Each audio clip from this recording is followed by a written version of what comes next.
আমি আমার বাচ্চাকে ৯ মাস থেকে কিভাবে কোন রেসিপিতে সকালবেলার নাস্তায় ডিমটা দিয়ে থাকি সেটা আজকে শেয়ার করছি। ৯ মাস থেকে দিচ্ছি এ কারণ এর আগে ও ডিমটা ডাইজেস্ট করতে পারত না। ডিম খেলেই বমি করত। আলহামদুলিল্লাহ ৯ মাস থেকে ও ডিমটা হজম করতে পারছে।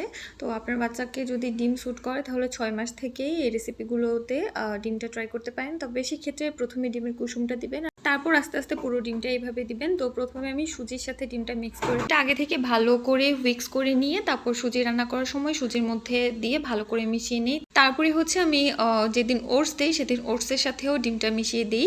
আর এই সবগুলো রেসিপি কিন্তু আমি অলরেডি শেয়ার করেছি। সবগুলোর রেসিপি আমি কমেন্টে দিয়ে দিব, আর সেখান থেকে দেখে নিতে পারেন। আর ডিমের গন্ধ দূর করার জন্য এক্ষেত্রে আপনারা চাইলে দারচিনি ইউজ করতে পারেন। আমি ম্যাক্সিমাম ক্ষেত্রে এলাচটা ইউজ করি, তবে দারচিনির ফ্লেভার অনেক বেশি স্ট্রং হয়, চাইলে কিন্তু সেটা ইউজ করতে পারেন।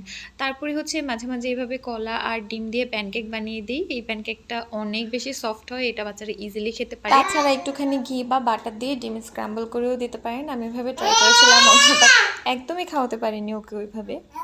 তাছাড়া সকালে নাস্তার সাথে ডিম দিতে না চাইলেও বা না দেওয়া হলেও পরে দুপুরে খিচুড়ির সাথেও ডিম মিক্স করে দেওয়া যায়, বা চাইলে সন্ধ্যা নাস্তায় ডিমের একটা স্যুপ বানিয়েও দেওয়া যায়।